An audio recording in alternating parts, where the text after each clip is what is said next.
하나님 오늘 우리에게 주시는 말씀은 사도행전 13장 4절로 12절까지입니다. 하나님의 말씀 사도행전 13장 4절로 12절까지 우리 한 절씩 교독하고요. 마지막 절 함께 읽도록 하겠습니다. 제가 먼저 읽겠습니다. 두 사람이 성령의 보내심을 받아 실로기아에 내려가서 거기서 배를 타고 고브로에 가서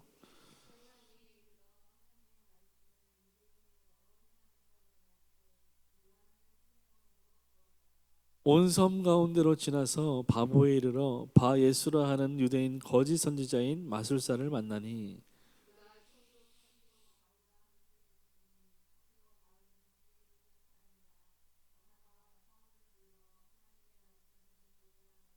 이 마술사 엘루마는 이 이름을 번역하여 마술사라 그들을 대적하여 총독으로 믿지 못하게 힘쓰니 이르되 모든 거짓과 악행이 가득한 자요 마귀의 자식이요 모든 의의 원수요 주의 바른 길을 굽게 하기를 그치지 아니하겠느냐.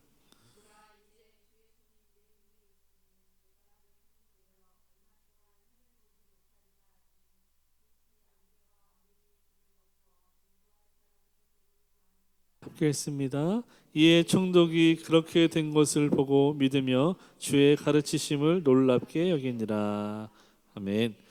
우리 한 번 더 기도하겠습니다. 참 좋으신 하나님 감사합니다. 하나님 오늘 우리가 주님의 말씀 앞에 섭니다. 겸손한 마음 가운데 주님 말씀을 심어주시고 듣는 귀 허락하여 주셔서 오늘도 주의 말씀 예와 아멘으로 화답하고 믿음으로 그 말씀에 순종할 수 있도록 역사하여 주옵소서. 감사하고 예수님의 이름으로 기도합니다. 아멘. 오늘 우리가 함께 나눌 말씀은 사도행전 36번째인데요. 당신의 삶에 하나님의 승리가 있습니다 라는 제목으로 좀 우리가 말씀을 나누기 원합니다. 우리 한번 이 제목으로 서로 축복하면 좋겠습니다. 당신의 삶에 하나님의 승리가 있습니다. 당신의 삶에 하나님의 승리가 있습니다. 아멘. 하나님의 승리가 여러분의 삶에 있을 줄 믿습니다. 아멘. 여러분 오늘 우리가 그 사도행전 13장 4절로 12절까지를 통해서 하나님께서 신자들에게 주신 승리가 얼마나 확실하고 또 위대한 것인가를 좀 생각해 보기를 원합니다. 오늘 본문에 보면 바울과 바나바가 성령의 보내심을 받아서 하나님의 사역들을 감당하는 것을 보게 됩니다. 여러분 이들은 복음을 전하는 여정 속에서 아주 어려운 일들을 만나게 되죠. 그런데 본문에 보면 하나님께서 이미 준비하신 승리를 그들이 가지고 있었고 그 승리로 말미암아 어려움을 극복하는 것을 보게 됩니다. 여러분 오늘 우리의 삶도 마찬가지죠. 우리는 모두 하나님의 부르심을 받은 사람들입니다. 부르심을 받았다. 지난주에 우리 살펴본 것처럼 그것이 바로 교회다라고 말씀드렸죠. 우리는 부르심 받은 사람들, 그분의 백성으로 살아가고 있습니다. 그런데 우리 삶에 때로는 어려움이 찾아오기도 하죠. 근데 이것은 단순히 우리 삶에 만나는 고난, 역경이라고 말하기에는 좀 어려울 때가 있어요. 그래서 바로 영적 전투가 있는 것이죠. 영적인 장애물을 우리가 만나기도 한다는 것입니다. 그런데 중요한 것은 우리가 영적 전투, 영적 장애물을 만날 때 우리의 힘으로 그것들과 싸우는 것이 아니라 하나님이 우리 손에 이미 그것에 대한 승리를 주셨다는 것입니다. 우리는 그 승리를 가지고 싸우는 사람이에요. 여러분 생각해 보세요. 시험을 보러 가는 사람이 100점짜리 답안지를 들고 있다고 생각해 보시죠. 뭐가 두렵겠습니까? 그만한 게 어디 있겠어요? 우리 기쁨이 이제 시험 봐야 되는데 중간고사 봐야 되는데 100점짜리 답안지를 교수님의 마음에 화판 100점짜리 답안지를 딱 들고 가면 얼마나 당당하고 마음이 뿌듯하겠습니까? 하나도 안 두렵죠. 하나님이 우리 손에 그런 답안지를 주셨다는 거예요. 그 승리를 주셨다는 것입니다. 근데 어떤 사람은 그걸 잘 활용해요. 근데 어떤 사람은 그 답안지를 곱게 접어놔요. 이렇게 내 힘으로 해보겠어. 이렇게 막.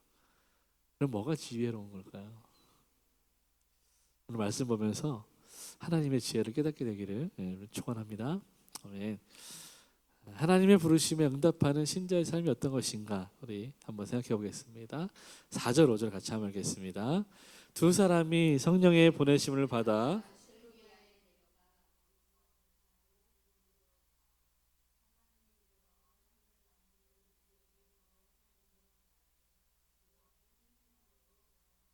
아멘. 오늘 본문에 보면 지난주에 이어서 보내시는 성령님과 그 보내심에 순종하여 떠나는 제자들을 보게 됩니다.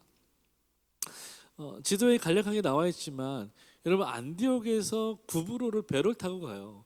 그리고 오늘 본문에 보면 구브로에서 또 살라미로, 구브로가 이게 지금 그 키프로스라는 섬인데 섬이지만 작지 않습니다. 제주도보다 커요. 그러니까 이 섬을 횡단하는 것입니다. 걷는 거죠. 완전히 한 바퀴를 돈다고 보시면 돼요. 그리고 한 바퀴를 돌고 나서 다시 안디옥으로 돌아가는 것이 아니라 이 바울과 바나바 일행은요 계속해서 선교 여행을 진행해 나가는 것을 보게 됩니다. 이들은 선교 여행을 하는 거죠. 이 안디옥에서 실루기아로 가서, 실루기아에서 구브로로 가서, 구브로에서 살라미로 가서, 살라미에서 바보라는 도시까지 갑니다. 이 바보라는 도시에서 이 총독 바울이라는 사람을 만나게 되는 거죠. 그리고 마술사 바예수를 만나게 되는 것입니다. 여러분 이 과정 가운데 이 바울과 바나바 그리고 그들을 보좌하기 위해 왔던 이 요한, 마가 요한입니다. 마가.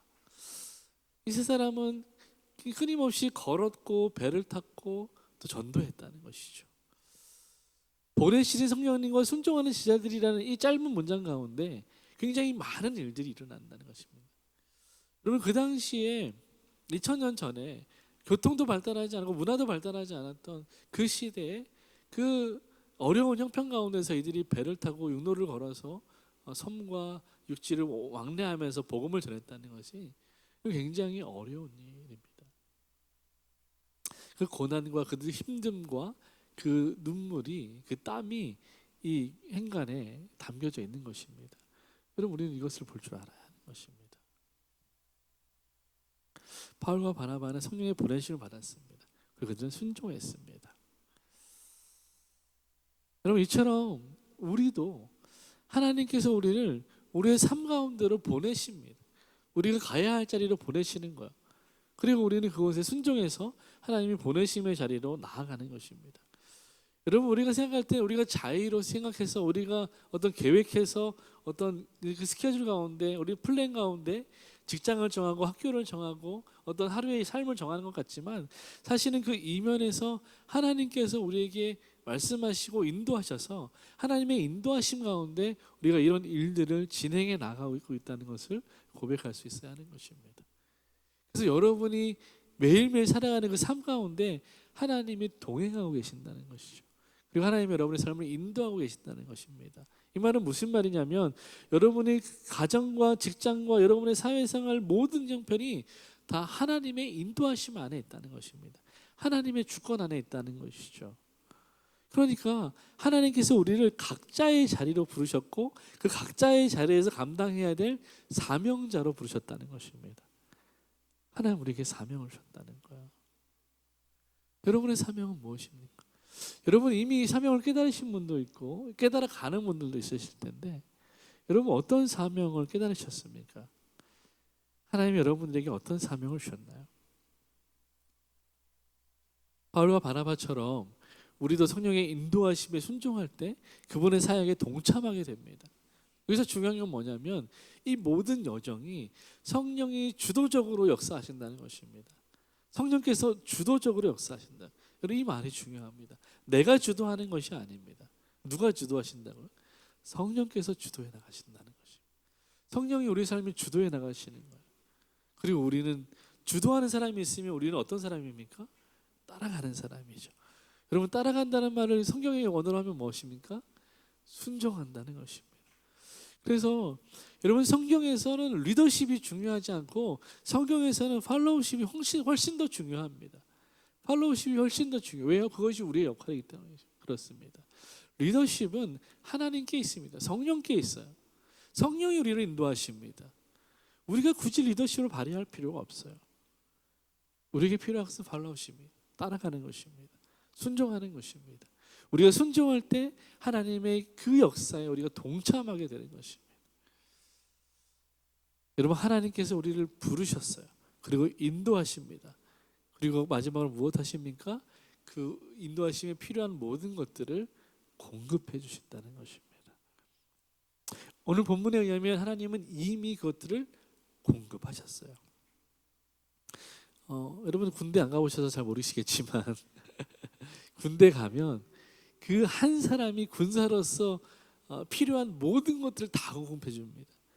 잠자리 주죠, 옷 주죠, 신발 주죠. 뭐 허리띠 하나, 이 버클 하나까지, 양말 속옷 하나까지 안 주는 게 없습니다. 다 줘요. 잘 싸우라고 총도 줘요. 총알도 줍니다. 심지어 그거 어떻게 쏘고 어떻게 하면 잘 쏘는지 기술도 가르쳐 주고요. 어떻게 하면 전쟁을 이길 수 있는지 전술도 가르쳐 줘요. 체력 단련도 시켜줘요. 제가 군대 들어갈 때 50kg 막 그 정도였어요. 근데 군대 들어가서 나올 때 65kg가 된 거예요. 한 10kg가 쪄서 나왔어요. 그러니까 완전 이렇게 뼈다귀로 들어갔다가 사람이 돼서 나온 거예요. 그 전에는 뭐 나름대로 운동을 하긴 했지만 뭐 이렇게 제대로 운동을 해본 적이 없었습니다.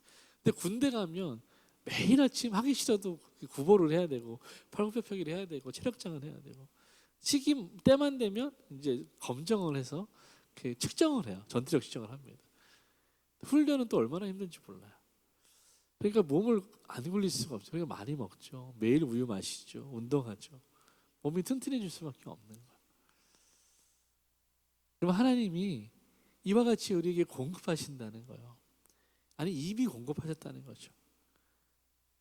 여러분이 하나님의 공급하심을 믿으십니까? 네. 그럼 이 믿음이 있는가 없는가, 여기서 우리의 신앙생활이 감사가 있는가 없는가가 갈라지는 거예요. 여러분 하나님이 이스라엘 백성들을 광야에서 40년 동안 인도하셨습니다. 40년을 하나님이 인도하셨어요. 근데 그들에게 하나님이 하신 일이 무엇입니까?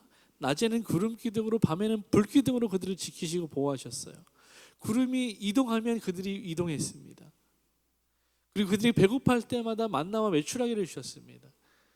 그들에게 공급하셨다는 거죠. 더 놀라운 것이 무엇인지 아십니까? 한번 읽어보겠습니다. 주께서 40년 동안 너희를 광야에서 인도하게 하셨거니와 너희 몸에 옷이 낡아지지 아니하였고 너희 발에 신이 헤어지지 아니하였으며. 아멘. 여러분 어떤 사람들은 이것이 비유라고 말합니다. 비평학자들은 이것은 비유다, 문학이다라고 말해요. 그러나 우리는 이것이 사실이라고 고백합니다. 하나님이 그들의 옷이 낡아지지 않고 그들의 신이 헤어지지 않도록 역사하셨다는 거예요. 여러분 이런 신발, 이런 옷 있으면 누가 안 사겠습니까? 대박 날걸요. 40년을 입어도 늘 새 옷 같은 그런 옷 있으면 좋겠네요. 하나님이 그렇게 역사하신 거예요. 그런데 이스라엘 백성들은 40년 동안 어떻게 했습니까? 이미 주신 그것들 다 아무것도 없는 것처럼 여겼죠. 그리고 불평하고 원망하고 심지어 뭐라고 말합니까? 왜 이것밖에 안 주냐고. 왜 이런 걸 주냐고. 여러분 만나라는 것의 뜻이 이게 뭐야라는 뜻이거든요. 그들이 하나님이 만나를 주셨는데 사람들이 뭐라 말한 거예요? 이게 뭐야? 그래서 만나가 된 거예요. 입에 넣으니까 꿀처럼 달아. 입에서 녹아요. 그럼 배부르게 먹죠. 근데 원망해요. 아니 이거 먹고 어떻게 사냐? 단백질을 먹어야지. 그래서 또 하나님이 메추라기를 주셨어요. 아니 이거 고기 막 냄새나고 비린내 나는데 부추를 줘라. 마늘을 줘라. 끊임없이 사람들을 갈망하는 거예요. 그러니까 하나님을 갈망하고 하나님을 이렇게 기대하기 위해서 하나님이 공급해 주시는데 사람들은 오히려 하나님을 갈망하기보다는 육체를 갈망하는 거죠. 자기의 만족을 갈망하는 거죠. 그러니까 하나님 나한테 이거 주십시오, 이거 주십시오, 이거 주십시오. 공급하시는 하나님보다 하나님의 손에 들린 것을 더 의지하고 갈망하는 이스라엘 백성들의 모습을 보게 되는 거죠. 여러분 이스라엘 백성들만 그렇습니까? 우리도 마찬가지죠. 그러나 여러분 분명히 기억하십시오. 하나님이 이미 우리에게 필요한 모든 것을 공급해 주셨어요. 그리고 날마다 새롭게 공급하여 주십니다. 여러분 이스라엘 백성들이 하나님이 주시는 원칙이 있어요. 만나를 언제 거더라? 아침에. 며칠치를 거더라? 그날 먹을 것만 거더라. 여러분 마찬가지예요. 여러분 매일 아침 여러분이 그날 먹을 양식을 먹어야 됩니다. 어떤 양식이겠습니까? 영의 양식을 먹으셔야 돼요. 여러분 안 먹으면 사람이 배가 고파요. 그게 정상이에요. 근데 영의 양식을 아무리 안 먹어도 배가 안 고프다. 비정상인 것입니다. 잘못된 거야. 그럼 배가 고파야 돼요. 말씀이 막 읽고 싶어지고 묵상하고 싶어지고 예배하고 싶어져야 돼요. 그게 없다면 여러분 우리가 병든 것입니다. 베드로가 어느 날 밤에 배를 타고 가는데 저기서 예수님이 물 위를 걸어오시는 걸 봤어요. 베드로가 벌떡 일어나서 주님 나도 물 위를 걷고 싶습니다 라고 말했어요. 굉장히 열심히 있고 도전적이죠. 우리 신앙에 이런 열심이 필요합니다. 한편으로 보면 오지랖이다. 오바가 심하다라는 생각을 하게 되는데, 왜냐하면 그럼 베드로가 저도 물 위를 걷고 싶습니다 손을 들었을 때 예수님 뭐라고 말씀하셨냐면 내려와 그랬어요. 걸어봐, 내려와. 네가 내려오면 걸을 수 있어 라고 말씀하셨어요. 근데 그 문장을 잘 보면 네가 어떻게 하면 물 위를 걸을 수 있어 라고 그 방법을 가르쳐 주시지 않으세요. 단지 내려와라, 걸어라 한마디 하셨어요. 그러니까 여러분, 하나님께서 여러분을 광야로 보내실 때, 삶으로 보내실 때 이미 다 공급해 주셨습니다. 그런데 이것을 어떻게 사용해라, 어떨 때 사용해라 자세히 인도하시진 않는다는 거예요. 물론 어떤 사람에게는 자세히 말씀하시기도 하시지만 대개 그렇게 하시지 않으신다. 베드로를 인도하신 것처럼 뛰어내려, 그럼 걸을 거야. 나 걷고 있잖아. 나를 보면 너 걸을 수 있어 라고 말씀하시는 거예요. 그거밖에 없어요, 여러분. 매일 주님 말씀으로 영적인 양식을 공급받고 하나님 바라보면서 살아가면 우리들이 세상 가운데서 물에 빠지지 않고 함몰되지 않고 하나님 은혜 가운데 넉넉하게 승리하며 살아갈 수 있습니다. 근데 왜 우리가 자꾸만 물에 빠져들어갑니까? 하나님 바라보지 않기 때문에 그래요. 세상 바라보기 때문에 그래요. 베드로가 풍랑을 바라볼 때 바로 바다에 빠지기 시작합니다. 바람을 보자마자 빠져들어가요. 예수님에게 고정됐던 그 시선이 바람으로 옮겨지자마자 물에 빠져버렸습니다. 여러분, 믿음이 필요한 거예요.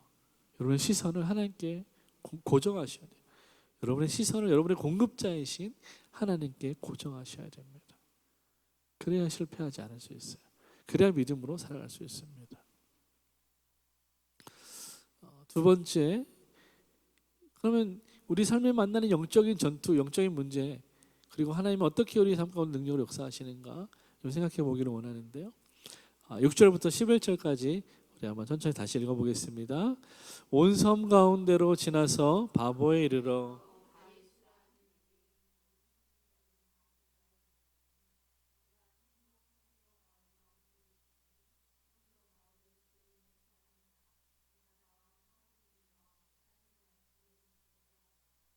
이 마술사 엘루마는 이 이름을 번역하면 마술사라.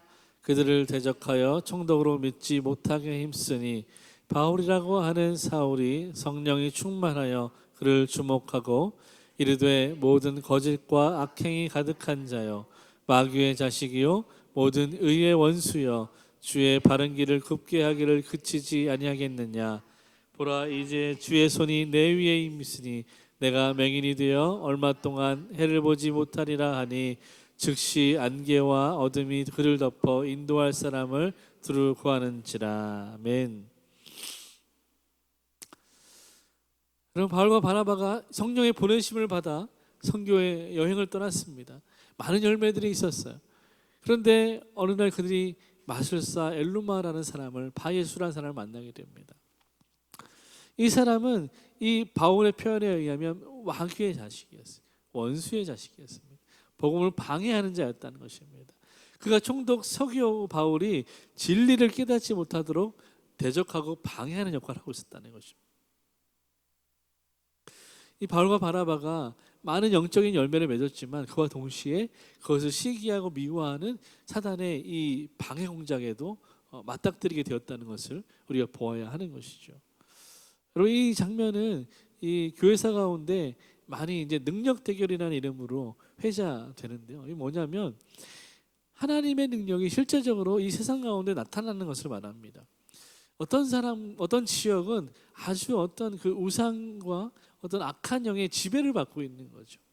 그래서 그 악한 영을 몰아내는 성령의 능력이 그 땅 가운데 역사하는 거죠. 그래서 뭐 예를 들어서 뭐 얼마 전에 기사가 났지만 예전의 기사이지만 그 라마승들이 집단적으로 회심을 하고 기독교로 개종하는 일들이 일어납니다. 어떤 나라가 어떤 지역의 도시가 집단적으로 회심하고 예수님께로 돌아오는 일들이 벌어집니다. 가장 먼저 일어났던 것은 예루살렘이죠. 예루살렘에서 성령이 임하실 때 베드로가 설교할 때 3,000명, 4,000명이 돌아왔잖아요. 집단적인 회심이 분명히 있다는 것을 보여주는 것입니다. 여러분 조선도 마찬가지였습니다. 평양 대부흥이라고 말하는 그 일이죠. 그 부흥 사경회 때 성령께서 그곳에 임하시니까 강림하실 때 그곳에 모인 모든 사람들이 성령으로 충만하게 되고 집단적인 회심이 일어나게 됩니다. 그리고 그 도시가 이 평양이라는 도시 자체가 하나의 어떤 이 거룩한 도시가 되어버리는 거죠. 그래서 지금 많은 그 도시들이 교회들이 성시화 운동을 하는데요. 그런 맥락에서 하는 것입니다. 하나님이 한 도시를 한 집단을 집단 회심을 시키는 일들이 있다는 것입니다. 그것을 위해서 기도하는 것이죠. 그러나 그 가운데 영적인 전투가 반드시 있다는 것입니다. 아주 견고하게 그 지역에 뿌리내는 그 우상들이 있고 악한 영의 도전이들이 있다는 것이죠. 여러분 에베소서에 보면 바울이 이렇게 말합니다. 우리의 씨름, 우리의 싸움은 혈과 육의 싸움이 아니라는 거야. 이 통치자들, 권세들, 이것은 하늘의 권세자들을 말하는 것입니다. 이 어둠의 세상 주관자들, 다시 말해서 하늘에 있는 악의 영, 악의 영들을 상대하는 것이다 라고 말하는 것입니다. 물론 이 악의 영의 대표는 마귀, 사단입니다. 그리고 사단과 이 마귀와 함께하는 타락한 천사들을 말하는 것이죠. 이 악한 영들을 상대하는 이 씨름, 이 싸움이 우리가 싸우는 영적인 싸움이라는 것입니다. 여러분 그러니까 지금 이 바울과 이 엘루마의 대립은요 단순히 사람 사이에 있는 인간적인 갈등이 아니라는 말입니다. 어떤 이권의 대립이 아니라는 말입니다. 인간 사이의 갈등이 아니라는 말입니다. 여러분 이것은 영적 전쟁입니다. 우리 사이에도 마찬가지입니다. 우리 인생 가운데도 마찬가지입니다. 우리의 삶 가운데 일어나는 모든 갈등이 다 인간적인 갈등이 아니라는 말이에요. 어떤 것은 인간적인 갈등이 맞습니다. 때는 내 실수로, 내 연약함으로, 또 상대방의 실수로 연약함으로 갈등이 빚어질 수 있습니다. 그러나 어떤 것은 이 바울과 엘루마처럼 영적인 갈등이 빚어질 때가 있다는 것입니다. 마귀가 우리의 예배를 방해하는 것이죠. 우리의 전도를 방해하는 것이죠. 여러분 혼자 아무도 없는 곳에서 여러분 말씀을 읽고 기도하실 때가 있습니까? 혹시 기도할 때 막 기도를 방해하는 일이 없었습니까? 어떤 느낌으로, 어떤 사람으로, 어떤 사건으로 마귀는 끊임없이 우리의 기도와 우리의 예배를 방해합니다. 우리 감정을 무너뜨리기도 하고요. 우리의 육체를 무너뜨리기도 합니다. 할 수 있는 모든 수단을 다해서 사단은 우리의 예배와 우리 영적인 삶을 방해합니다. 그래서 바울은 우는 사자와 같이 우리를 삼키려고 한다라고 말하는 것입니다. 여러분 마귀의 가장 큰 이 공격은 뭐냐면요. 그 전술은 뭐냐면 성경에 보면 우리의 틈을 이용한다라고 말합니다. 그래서 성경에 보면 사단에게 마귀에게 틈을 주지 말라고 말해요. 여러분 마귀는 사람의 마음 가운데 있는 사람의 심령 가운데 있는 그 틈을 이용해서 역사하는 것입니다. 다시 말해서 우리가 틈을 주지 않으면 마귀가 결코 들어올 수 없다는, 결코 역사할 수 없다는 것입니다. 여러분 그 틈이 무엇일까요? 우리가 마귀에게 주고 있는 그 틈은 무엇일까요? 유명한 이야기가 있죠. 그 뭐죠? 미국의 원주민 인디언 갑자기 인디언 생각했는데 인디언의 격언에 보면 마음에는 그 늑대와 개가 있는데 그 늑대와 개는 늑대는 이제 어둠을 상징하는 것이고 개는 이제 밝음을 상징하는 것인데 어떤 것에 늑대에게 먹이를 많이 줄 것인가 개에게 먹이를 많이 줄 것인가에 따라서 이것이 자라는 것이 다르다는 거예요. 부정적인 생각을 많이 하면 늑대에게 먹이를 준다는 거예요. 그래서 그 사람의 마음은 늑대와 같이 변한다는 것입니다. 근데 강아지에게 먹이를 많이 주면, 긍정적인 생각을 많이 하는 사람들은 강아지처럼 온순한 사람이 된다는 것이죠. 마찬가지. 우리의 영적인 신앙생활도 마찬가지입니다. 여러분이 부정적이고 믿음 없는 생각들을 많이 가지고 있으면 그것이 마귀에게 틈이 되는 것입니다. 이건 할 수 없다. 이건 안 된다.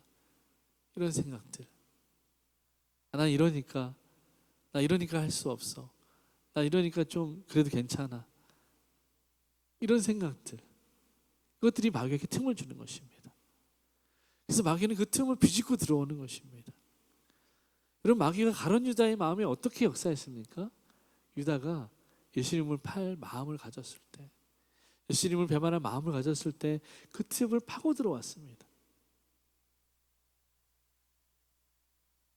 우리에게도 마찬가지예요. 내가 이러니까 하나님도 이해하시겠지. 그런 틈을 마귀가 파고 들어오는 것입니다. 그리고 우리 마음에 사단의 씨앗을 심는 것입니다. 말씀이 자라지 못하게 하는 것이죠. 그것이 영적인 장애물이 되는 것입니다. 그럼 우리는 어떻게 해야 됩니까? 이 전쟁을 위해서 우리가 구할 것은 성령의 충만을 구해야 합니다. 여러분, 저는 저와 여러분이 성령 충만하기를 축원합니다.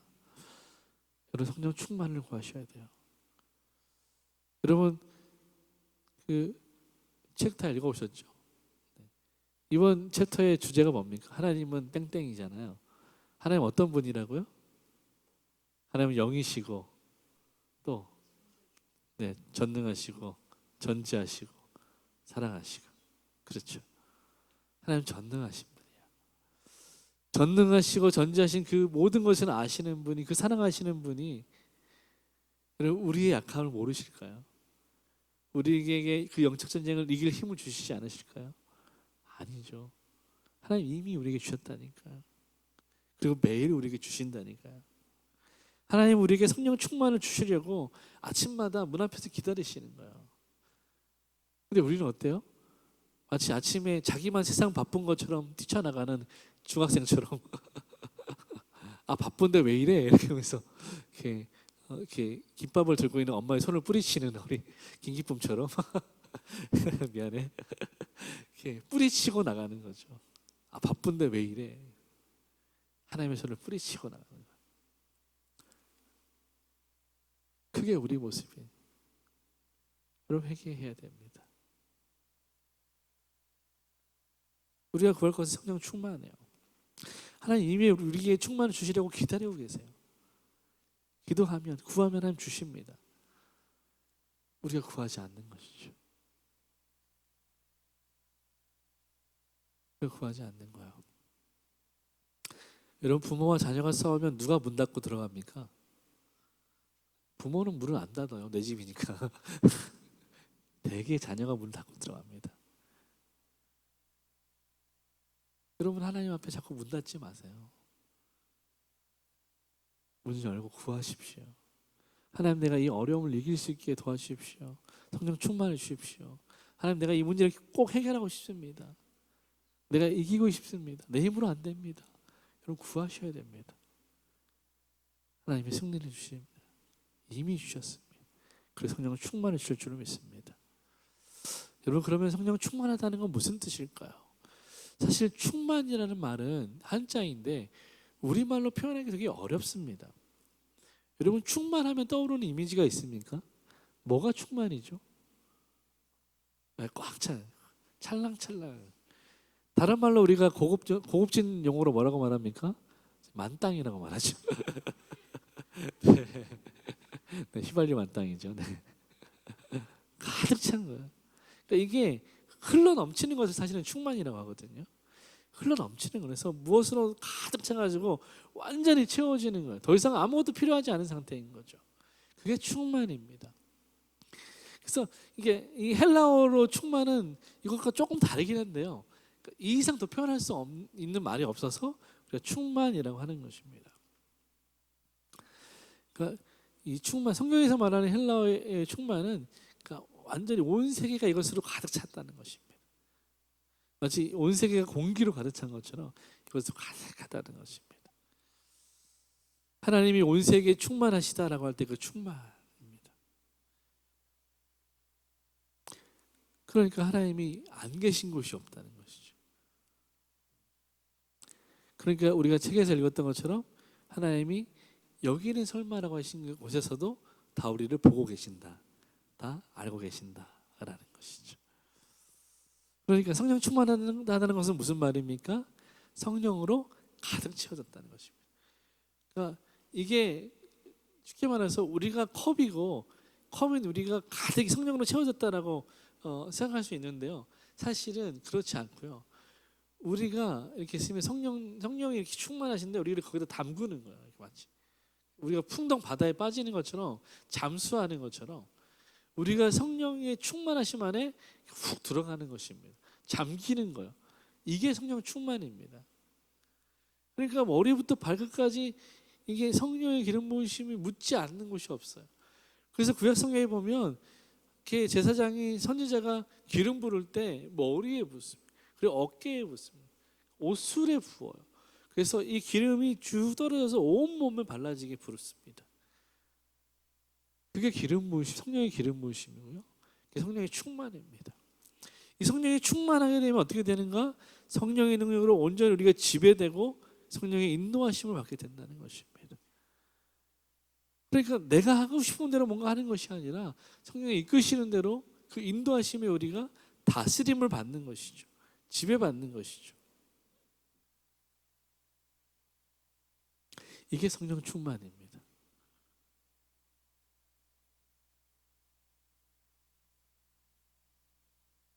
이게 성령 충만이에요. 여러분이 충만히 저와 여러분의 얘기를 축원합니다. 여러분 본문에 보면 바울이 이와 같이 성령으로 충만했어요. 그리고 그를 대적하는 이 마술사 바예수 엘루마를 향해서 선포합니다. 여러분 이것은 바울의 말이 아니에요. 바울의 언어가 사용되었지만 바울이 하는 말이 아닙니다.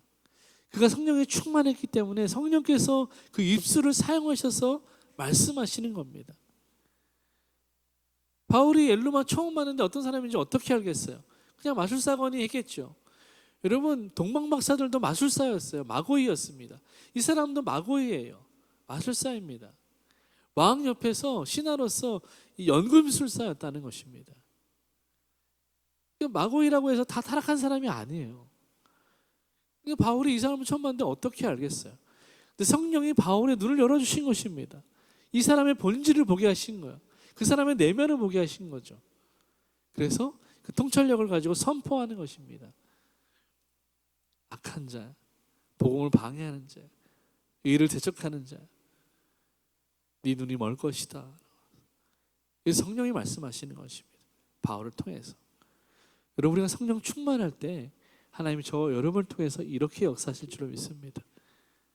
그래서 성령 충만할 때 여러분이 환자를 위해서 기도하면 그 환자가 낫는 것이죠. 문제가 있는 사람을 위해서 기도할 때 문제가 해결되는 것입니다.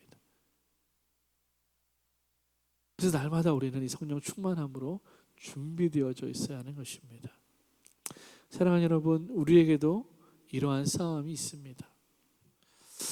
여러분 싸움이 없으면 좋겠지만 우리 인생에도 이런 싸움이 있어요. 여러분 이것을 우리는 영적인 장애물들이라고 표현할 수 있습니다. 이 세상이 가지는 세속적인 가치관들, 또 물질주의, 또 현실주의, 우리의 정체성의 혼란, 또 잘못된 가르침들, 이런 것들이 우리 영적인 장애물이 될 수 있습니다. 여러분 우리는 이런 것들과 싸워야 돼요. 용납하면 안 됩니다. 여러분 우리를 미워하는 사람은 사랑으로 용납해야 돼요. 근데 이런 영적인 장애물들은 용납하면 안 됩니다. 싸워야 됩니다. 히브리서에 뭐라고 말하냐면 피 흘리기까지 싸우라고 말합니다. 여러분 우리는 경건을 위해서 거룩을 위해서 싸워야 되는 존재로 부르심 받았어요. 하나님이 미워하시는 것을 함께 미워하시는 사람으로 부르심 받았습니다. 이게 거듭난 사람이에요. 여러분 이것이 무너지면 우리는 타락하게 되는 것입니다. 그런 사람에게는 하나님의 능력이 나타날 수 없죠. 복음이 전파될 수 없죠. 여러분, 그래서 우리가 구할 것은 성령 충만입니다. 여러분, 우리 날마다 성령 충만함을 구하는 사람들 되기를 원합니다. 우리가 매 순간 우리 힘으로 할 수 없음을 고백하고 인정하고 성령님의 도우심을 구하는 사람이 되어야 합니다. 여러분, 정말 믿음의 사람은요, 하나님 내가 할 수 있습니다, 내가 힘을 주십시오라고 말하는 사람이 아니라 하나님 내가 할 수 없습니다, 그래서 성령이 필요합니다 라고 고백하는 사람이 진짜 믿음의 사람이에요. 여러분, 성령 충만은 우리의 감정이나 느낌이 아닙니다. 어떤 사람은 너무 이렇게 감정이나 느낌에 치우쳐요. 그래서 막 기도할 때 뭔가 느껴지지 않으면 오늘 은혜가 없어 라고 말해요. 그렇지 않습니다. 성령 충만하다는 것은 감정도 아니고 느낌도 아닙니다. 여러분, 이것은 실제적인 순종의 능력인 거예요. 여러분, 생각해 보세요. 내가 어떤 사람이 오늘 내가 예배 드리고 성령 충만한 느낌이 있었어. 그런 막 뭔가 충만한 느낌이 있어. 근데 바로 식당에 가서 다른 성도랑 싸워요. 그 사람 성령 충만한 겁니까? 아니죠.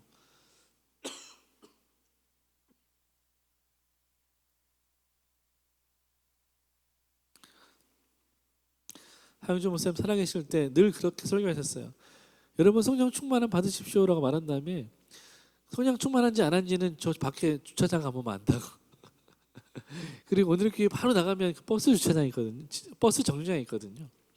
그 버스 정류장에서 새치기하고 싸우는 사람은 다 성령 충만한 사람 아니라고. 그렇게 교회에서 아무리 그런 척해도 그 앞에서 다 티가 난다는 거예요. 다 들킨다는 거예요. 마찬가지입니다. 여러분, 우리가 교회에서 아무리 거룩하고 성령 충만한 척해도 우리는 속아도 하나님 속지 않으십니다. 성령 충만은 실제적인 거예요. 현실적인 것입니다. 우리 삶에 관한 문제예요. 내 습관이 바뀌는 것입니다. 내 마음이 바뀌는 거예요. 내 기준이 바뀌는 것입니다.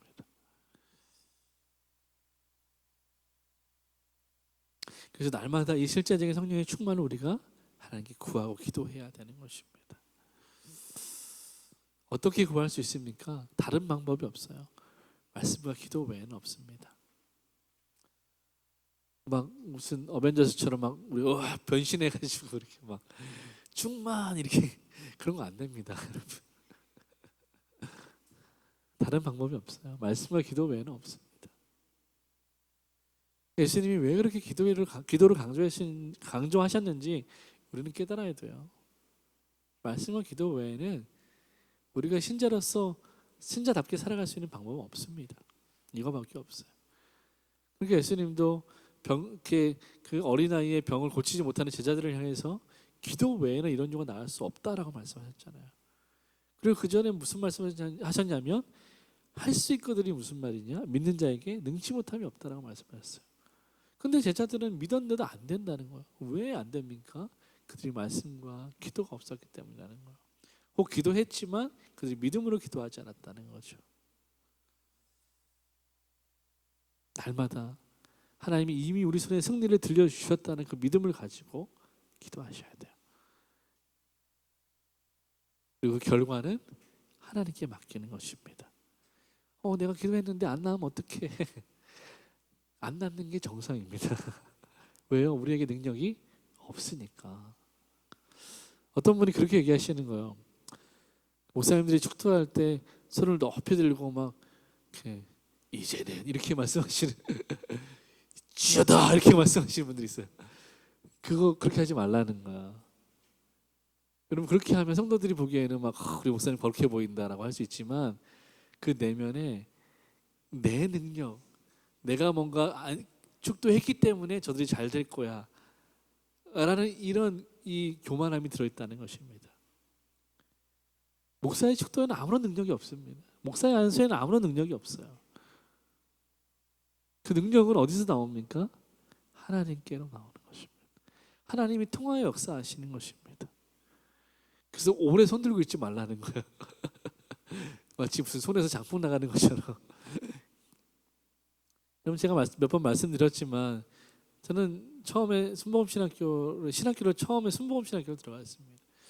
수련회 갔는데 부흥사 목사님 오셔가지고 막 올리브유 이렇게 불 바르시면서 이렇게 막 치시더라고. 이렇게 넘어지라고 이렇게 다 넘어져요. 막 쭉 넘어지면서 도미노처럼 이렇게 오는 거예요. 근데 막 저도 막 기대하고 막 아무 느낌이 없는 거죠. 아무 느낌이 없었어요, 진짜. 왜 넘어질까 사람들은? 다 아무 느낌 없었어요. 근데 뭐 서로 뻘쭘하니까 이게 좀 쓰러져 드렸죠. 그거 아닙니다, 여러분. 그거 아니에요. 그 자꾸만 거기에 중독되는 거예요. 성도들도 거기에 중독되고 사역자들도 거기에 중독되면 이상하게 꼬이는 거예요. 하나님 없이 자기들의 세계가 시작되는 것입니다. 그런 사람들 자기가 기도하면 다 낫는다고 말해요. 무당이죠. 기독교 무당들 많습니다. 용한 목사님들 계세요. 용한 목사님들.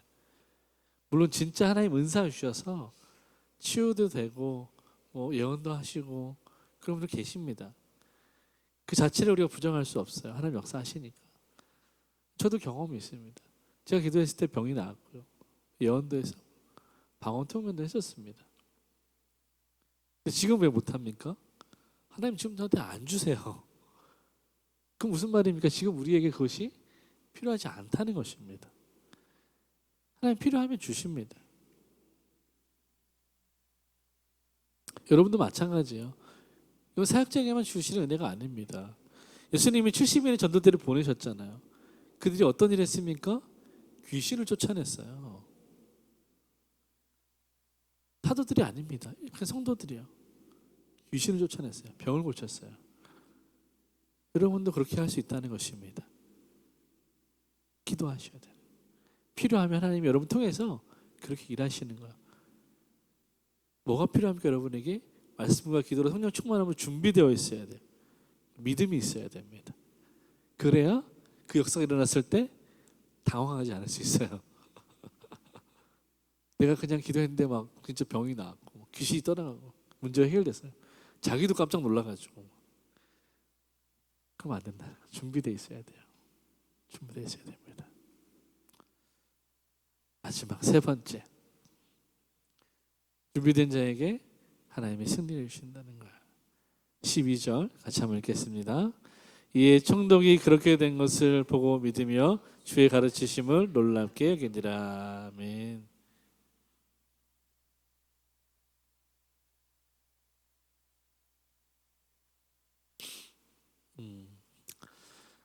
오늘 본문은 하나님의 승리를 보여주는 것으로 끝납니다. 바울과 바나바의 손에 하나님의 승리가 들렸다는 것입니다. 그는 엘루마에게 저주를 내렸고 하나님을 대적하는 자에게 저주와 심판을 내렸습니다. 그리고 그 사건을 보고 총독 서기오 바울이 복음을 받아들이게 됩니다. 누가는 이것을 자세히 기록해요. 서기오가 이 모든 사건을 눈으로 자기가 봤어요. 그리고 들었습니다. 그리고 그것을 믿게 된 거죠. 바울과 바나바가 이 사건으로 끝낸 것이 아니라 이 엘루마를 심판한 이후에 다시 한번 자세히 예수 그리스도를 전했을 것입니다. 그 복음을 듣고 이 서기오 바울은 복음을 영접하게 됩니다. 예수님 영접하게 되는 것이죠. 그가 믿었다라는 것입니다. 참 놀라운 일이죠. 이 총독 서기오 바울, 우리 사울과 같은 이름이라 좀 헷갈리시는데 이 바울이라는 말은 당시 헬라권에서 잘 많이 쓰던 말이었어요. 이름이었습니다. 바울이라는 말은 큰 자란 뜻입니다. 큰 사람이란 뜻이에요. 이제 부모님들이 너는 큰 사람, 높은 사람 되라라고 할 때 그 이름을 지어주는 것입니다. 그가 예수는 복음을 받아들이게 됐어요. 그리고 하나님의 역사가 이루어지고 구원의 성취가 일어나는 것을 오늘 보여준 거죠. 하나님이 바나바와 바울을 구브로에 보내신 그 목적이 이제 성취된 것을 우리가 보게 되는 것입니다. 여러분, 우리가 하나님의 사역을 감당할 때 이런 일들이 우리 가운데 일어난다는 것을 우리가 믿을 수 있기를 바랍니다. 여러분, 사역의 열매는요, 다른 어떤 것이 아니라 구원으로 맺힌다는 것을 기억해야 돼요. 우리가 하나님의 사역에 순종하면 그 사역의 열매는 내 어떤 경력도 아니고 내 어떤 그 이력도 아니고요, 나에게 맺혀지는 것이 아니라 그 열매는 구원으로 맺혀진다는 것입니다. 여러분, 이것을 오해하니까 자꾸만 이 열매를 나에게 집중하는 거예요. 나에게 뭔가 열매가 맺혀질 거라고 생각하는 거죠. 그래서 우리는 나에게서 열매를 찾으면 안 된다는 것입니다. 신자가 맺어야 될 열매는 한 가지밖에 없어요. 성령의 열매입니다. 성령의 열매 9가지. 그 9가지는 평생을 통해서 열매를 맺어가는 것입니다. 이 사역의 열매는 나에게 맺혀지는 것이 아니라 구원으로 나타난다는 것입니다. 그래서 우리는 하나님께 순종하고 어떤 일에 우리가 투입되어서 사역을 감당할 때, 사명을 감당할 때 그 사역의 성공과 실패는 하나님의 손에 있다는 것을 믿어야 되는 것이죠. 그리고 그 사역의 성공은 반드시 구원으로 나타난다는 것입니다. 나를 구원하신 하나님이 우리를 보내신 곳에서 누군가를 구원하시는 일로 나타난다는 것입니다.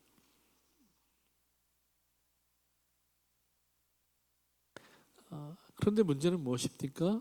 우리가 세상 속에서 이 사명을 감당하고 복음을 전파할 때 이 복음이 제대로 전파되지 않는 것 같을 때가 있고, 때로는 복음이 전파됐음에도 불구하고 열매가 더디게 나타날 때가 있다는 것이죠.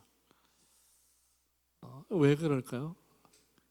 하나님은 하나님의 때에 일하신다. 하나님의 시간표가 있습니다. 내가 지금 복음 전하면 이 사람이 당장 믿었으면 좋겠지만, 그러나 하나님의 시간표가 있어요. 하나님이 우리보다 그 사람을 더 잘 아시기 때문에 그 사람이 언제 회심하고 돌아와야 될지, 돌아올 수 있을지 너무 잘 아시는 거예요. 하나님의 시간표가 있어요. 여러분의 인생을 잘 더듬어 보십시오. 여러분이 처음 예수라는 이름을 들었을 때 여러분이 믿기로 결정하셨습니까? 아니죠. 들었지만, 알았지만 모른 채 살았단 말이에요. 근데 어느 순간 어떤 계기를 통해서 믿게 된 거죠. 믿음이 생긴 거죠. 그리고 구원으로 이제 열매 맺게 된 것입니다. 그리고 그 안에서 자라가는 것이죠. 모든 사람에게 하나님의 시간표가 있어요. 그러니까 우리는 소망을 가져야 되는 것입니다. 내가 전도하고 있다면, 그리고 그 사람이 아직 믿음이 좀 연약하다면, 생기지 않았다면 여러분 감사하셔야 돼요. 기뻐하셔야 돼요. 왜? 아직 기회가 있기 때문에. 들었기 때문에 반드시 그 사람은 하나님 그 안에서 열매 맺게 하십니다. 구원받게 하시는 거예요. 우리가 할 일은 전하는 것이죠. 그리고 기다리고 그를 위해서 기도하는 것입니다. 사랑으로 섬기는 것입니다. 그러면 하나님이 하나님의 시간표를 따라 그를 복음으로, 구원으로 인도하시는 것이죠. 더 나아가서 우리가 생각해 볼 것은 뭐냐면, 하나님께서 우리에게 맡기신 사역은 단순히 이 교회가 지역에 봉사하거나 지역사회를 섬기는 일에 그치는 것이 아니라는 것이죠. 하나님은 우리를 지역사회에 봉사하는 봉사자로 부르시지 않았다는 것입니다. 어떤 사람을 섬기는 사람으로 부르시지 않았다는 것입니다. 하나님께서 우리 교회를 부르실 때 교회에 맡기신 일의 핵심은요, 복음을 전하는 것입니다. 교회의 존재 이유가 무엇인가? 그것은 하나님 예배하고 복음을 전파하는 것입니다. 이게 교회의 존재 목적입니다. 여러분, 이것을 잃어버리면 안 돼요. 이것을 잃어버리면 안 됩니다. 하나님은 이 거룩한 부르심을 위해서 이미 우리에게 승리를 우리 손에 쥐어주신 것입니다. 무슨 말입니까? 하나님이 우리에게 잘 하나님 예배하고 잘 전도하라고 승리를 주셨다는 것입니다. 여러분, 이 승리는 어떤 승리입니까? 예수님이 십자가에서 완성하신 승리, 그리고 오늘 저와 여러분에게 성령님을 통해서 주시는 승리입니다. 이 승리가 저와 여러분에게 이미 들린 줄로, 여러분의 손에 있는 줄로 믿습니다. 아멘. 말씀 마치겠습니다. 사랑하는 마음교회 성도 여러분, 여러분의 손에 하나님의 승리가 있는 줄로 믿습니다. 여러분, 이 믿음을 가지고 살 수 있기를 바라요. 사도행전 오늘 본문을 보면 이 이야기는 과거에 일어난 어떤 성경 속의 이야기가 아니라 오늘 나의 이야기라고 여러분 우리가 받아들일 수 있기를 바랍니다. 오늘 우리에게 주신 하나님의 말씀입니다. 다시 말하면 우리 손에 하나님의 승리가 있고, 바울과 바나바가 성령의 능력으로 승리를 거두고 구원의 열매를 맺었듯이 우리도 성령의 능력으로 이 세상을 변화시킬 수 있는 힘을 가지고 있다는 것입니다. 그리고 이 힘을 가지고 하나님은 저 여러분을 다시 한번 세상으로 일주일 동안 파송하시는 거예요. 그래서 파송 갔다가 다시 돌아오고 또 나갔다가 돌아오는 것이죠. 그래서 이 교회에서 함께 예배하면서 성령 충만을 받고 위로를 받고 격려를 받고 서로 선교 보고 하면서 또 힘을 얻고 또 나가서 복음 전하고, 여러분 이것이 성도의 삶입니다. 이것이 교회의 삶이에요. 그런데 이것에 반드시 한 가지 기억할 것은 우리에게는 이미 하나님의 승리가 있다는 것입니다. 여러분 하나님은 성령의 충만을 준비하셨고 우리에게 순종을 요구하십니다. 우리에게 순종을 요구하세요. 하나님 여러분에게 충만을 주셨습니다. 이제 너에게 순종한다라고 말씀하시는 거죠. 어떤 주인이 종들에게 달란트를 맡기서 10달란트, 5달란트, 3달란트, 1달란트 맡기셨어요. 그리고 먼 데 가셔서 이제 종들에게 이것을 가지고 너희들이 할 수 있는 것을 해봐라. 먼 데로 가신 거예요. 근데 많은 종들이 그것을 가지고 장사도 하고 이윤을 남겼습니다. 근데 1달란트 가진 종은 주인을 두려워해서 땅에 묻어넣었어요. 주인이 돌아와서 뭐라고 말합니까? 1달란트를 땅에 묻어두었던 그 종, 순종하지 않았던 그 종을 향해서 악하고 게으른 종아 라고 말씀하셨어요. 여러분 저는 우리가 그런 악하고 게으른 종이 되지 않기를 바랍니다. 여러분 하나님의 승리를 믿으신다면 그 승리의 능력으로 세상을 변화시키는 삶을 살 수 있기를 축원합니다. 여러분 이미 여러분의 손에 들려 있습니다. 성령의 말씀의 검을 가지고 전신갑주를 취하고 세상으로 나아가서 하나님의 복음을 담대히 전할 수 있는 그런 사명자로 또 한 주간 잘 살아낼 수 있도록 주님의 이름으로 축원합니다. 아멘. 기도하겠습니다. 사랑의 아버지 하나님, 오늘 우리에게 주신 승리를 기억하게 하시고 그 승리의 능력으로 살아가게 하여 주옵소서. 주님 우리가 어디에 있든지 무엇을 하든지 하나님의 승리를 손에 들고 담대히 나가는 선교사, 또 선교적 삶을 살아가는 마가교회 모든 성도들 다 될 수 있도록 주님 축복하여 주시옵소서. 지금은 우리 주 예수 그리스도의 은혜와 선하신 하나님 아버지의 사랑과 보혜사 성령의 교통하심이 오늘 주의 말씀을 들고 세상으로 나아가는 사랑하는 마가교회에 속한 모든 주의 백성들 머리 위에, 저들의 가정과 직장과 학업 위에, 또 이 나라와 북녘 땅 위에, 그리고 열방 가운데 이제부터 영원까지 함께 있을지어다. 아멘.